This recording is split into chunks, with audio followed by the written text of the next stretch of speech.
So last week was the week of the Pastiches prompt for the Holmes is Where the Heart Is event, which is a fabulous month-long celebration of all things Sherlock Holmes. And I'll put details down below about Jim, Mystery and Mayhem, and his illustrious collaborators in bringing this event into being. Nothing to do with me, I'm just a joiner-inner.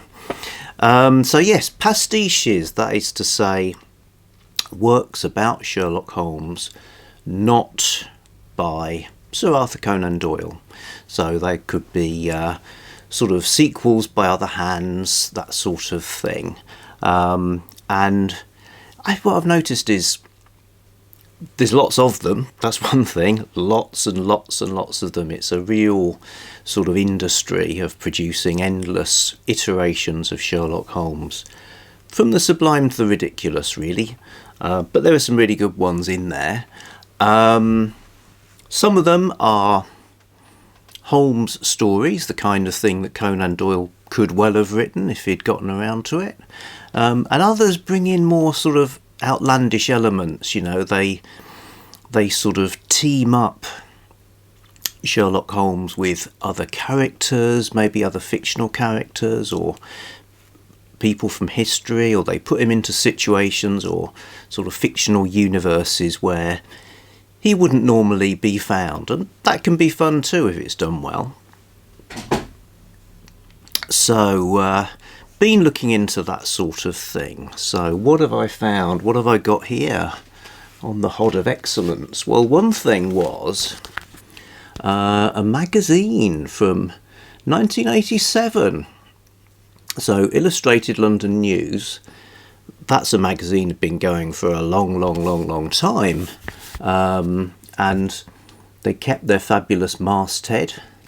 And this particular issue, cover story, is Sherlock Holmes sensation, Edwardian spy scandal, Poirot link exposed, full story inside. So, you know, implying that it's actually a news story where there's some sort of scandal being discovered that involves not only Sherlock Holmes but Hercule, Poirot, Agatha Christie's fabulous detective. So I couldn't resist this. It's not a magazine I was very familiar with in its more recent life. It's kind of oversized. It's a bit like a colour supplement from a weekend newspaper. I'd have probably have read it at the time. There's a good article about Turner, the painter. But yeah, Sherlock Holmes and the Poirot Connection by Julian Simmons. Again, we get this rather splendid illustration of the characters.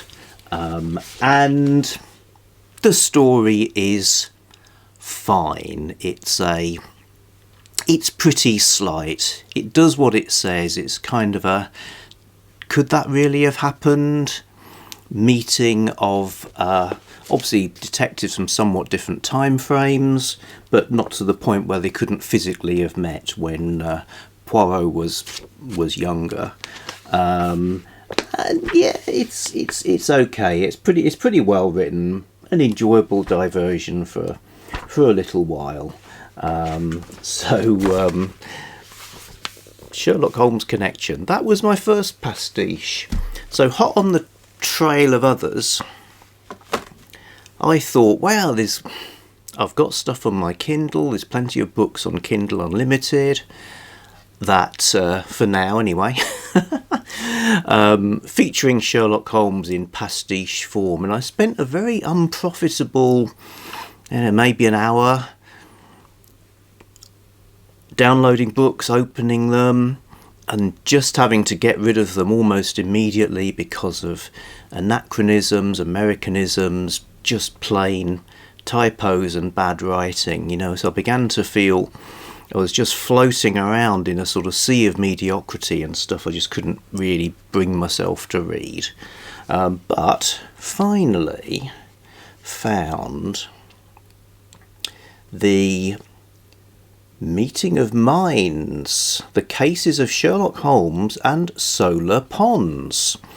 So, Solar Pons is a detective character who was originally created by August Derleth. He's been written by many authors since then, and he is he's Sherlock Holmes in all but name. You know, he has a medical man as his friend and assistant, Dr. Lyndon Parker.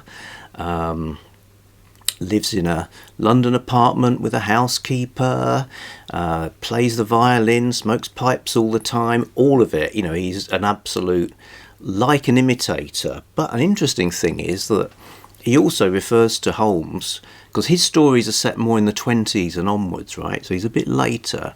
Refers to Sherlock Holmes as his illustrious predecessor. So they coexist in the same sort of fictional space, which is always sort of interesting. You know, I think team-ups work either when the characters are very different, or when they're so similar you think, well, how are they going to spark off each other when they're basically cut from the same cloth. So this was from Bellinger Books, so I felt reasonably confident it wouldn't be the sort of thing I'd been furiously DNFing like a sailor with 8 arms. And looking at the contents, I plumped for a story by John Linwood Grant, The Toledo Dagger. And yep, as I'd expected from John, it's a really good story. Brings together the two detectives. It's a decent mystery. It's really well written. They work well together. And yeah, I really enjoyed that. Yes, I think Inspector Jameson is Pons's, in what people call the Pontine canon. He is the equivalent of Lestrade, I suppose. I mean, I sort of feel like, in a way, Solar Pons is like a pastiche character. You know, he's entirely pastiche. So I always feel a lot more forgiving of what he gets up to, however sort of outlandish it might be, because it's not trying to sort of take the master and give him a sort of unusual situations or a new spin. Liked it so much, I plunged on to the next one, The Case of the Broken Needle by Natching T. Casa. Another great story where starts off, it's Solar Pons apparently been poisoned. So Holmes and Watson are sort of called in to help address this diabolical situation. So yeah, my faith in pastiches was restored. I enjoyed those, and I look forward to reading the rest of the book. Also on portable reading device, I got the Charlton Comics did a short-lived Sherlock Holmes comic in the 1950s. There might only have been a couple of issues, and I found one of those and thought I'd give it a try. It's kind of fun. It seems to be set in present day. Holmes is in America, detached from all of his usual stuff. He's this genius British detective who walks around in all sorts of situations wearing a deerstalker and an Inverness cape and smoking a giant meerschaum all the time. But in the short stories, they're sort of a few pages each. I think there's 3 Holmeses, and then there's another one about a stage magician who solves a mystery, a sort of occult detective kind of thing. The Holmes stories, they're pretty ingenious solutions actually. So yeah, it was quite fun. So Sherlock Holmes' Baffling New Adventures. Read those. And then, as I said in my TBR for this, I broke my No Jack the Ripper rule to read a couple of Holmes meets Jack the Ripper stories, which are also novelisations of movies. So this also being Filmtastic February, also details down below. these are kind of doing double duty, really. So, Murder by Decree, movie came out in 1979, and I really liked it at the time. I think it probably holds up. I haven't rewatched it yet, but it's good. It's based on... The movie was based largely on Stephen Knight's theorising about the real identity of Jack the Ripper and tie-ins with Freemasonry and stuff like that.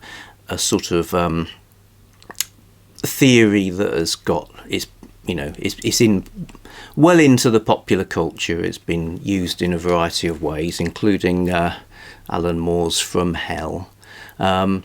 If I was to tell you that I have zero interest in speculation about the reality of Jack the Ripper, I would be overstating how interested I am in that kind of thing. I don't care, but this as a Holmes story works pretty well. So the novelisation is by Robert Waverka, from the screenplay by John Hopkins. And like a proper Holmes book, it's written in the first person by Dr. Watson. That creates a little bit of a problem because the movie Watson, who was played by James Mason, a sort of a 70-year-old James Mason, getting quite sort of thick set. It's been a long time since The Flying Dutchman. It's good, but he's played as a kind of sputtering, indignant buffer. He's more like the Nigel Bruce kind of Watson than, say, some of the later ones we've seen. Okay, now that's a perfectly reasonable creative choice, but it seems odd that Watson himself is writing himself to be a bit of a buffoon and writing kind of filmic dialogue. Also, Holmes and Watson, they call each other old chap and old boy, like, all the time. And the movie's interesting because you see a much more emotional Holmes. He gets really angry about stuff. There's a scene that's in the movie but not in here where Holmes is actually weeping. So, as usual, I expect it was written sort of without seeing the final version of the movie. And these other odd stuff. Keep talking about Holmes smoking a clay pipe. I've always thought clay pipes were like the very cheap, almost disposable, very working class kind of pipes. Now, I'm sure Holmes would be no stranger to them, but I suppose those meerschaum pipes are made out of a sort of clay, but I don't know, odd things. And surprising for a corgi. There are sort of typos in it as well, but that's just a niggle really. Pretty decent, version of the movie in the classic novelisation style from the time when that's how you would relive the movie, because you didn't have a VHS recorder or whatever. Turning to A Study in Terror. So, A Study in Terror was a movie in the mid-60s, also a Holmes versus Jack the Ripper film, and it had some pretty I present without comment the poster with this, like, the original Caped Crusader idea. Probably the film isn't as camp as it looks from the publicity, but it has some sort of humorous moments. Again, you've got a sort of slightly ridiculous Watson, but the way it's novelised is really unusual. So it's in fact, this particular edition from Lancer Books, which is, I love Lancers with their purple edges, doesn't actually mention Sherlock Holmes on the front at all. It doesn't mention the movie at all. There are other editions, including from Lancer Books, that do mention the movie, so I don't know what that's all about. So we've got Ellery Queen versus Jack the Ripper. Now, Ellery Queen is a modern-day detective, and the sort of conceit is that they're written by Ellery Queen, so a real-life Ellery Queen actually a pseudonym for usually a couple of guys who were the original authors, but also others have weighed in as well. So that Ellery Queen writes about a mystery writer called Ellery Queen, who is also a fictional detective, if you followed that. So in this, it's the classic kind of old manuscript from John Watson turns up, and Ellery Queen's reading it, right? So there's this sort of framing business that's not in the movie at all.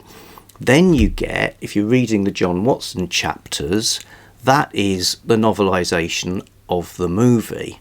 And in parallel with that, Ellery Queen's trying to figure out, is this genuine? Where did this come from?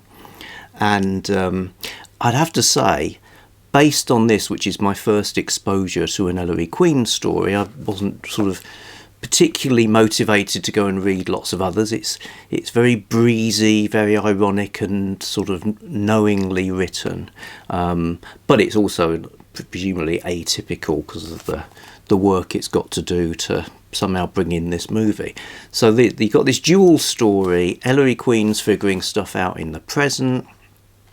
Meanwhile, you've got the Holmes and Watson versus Jack the Ripper. Some scenes seem very similar to the stuff that happens in Murder by Decree, but I suppose you're fishing in a fairly small pool if you've got to base it on what really happened. Also, in the book, it's just following one sort of narrative line. You know, it's either stuff that Watson saw, was in, or that Holmes himself told him. Whereas in the movie you get all sorts of scenes that are like things happening with characters like the victims, etc. You sort of see other stuff, and it's much sort of a broader canvas, I suppose, so you sort of don't get any of that. And then again, this seems odd for a novelisation. Ellery Queen actually says Holmes got it wrong and has his own solution to the original mystery in history that he's worked out. So you've got a kind of narration that sort of contradicts what's in the movie, which is weird. But also, the movie story that's ended up in here, that's slightly different as well. So between one movie and one book, you basically get 3 stories. So it's like choose your own adventure. Kind of fun. Like I say, I'm on the fence about Ellery Queen.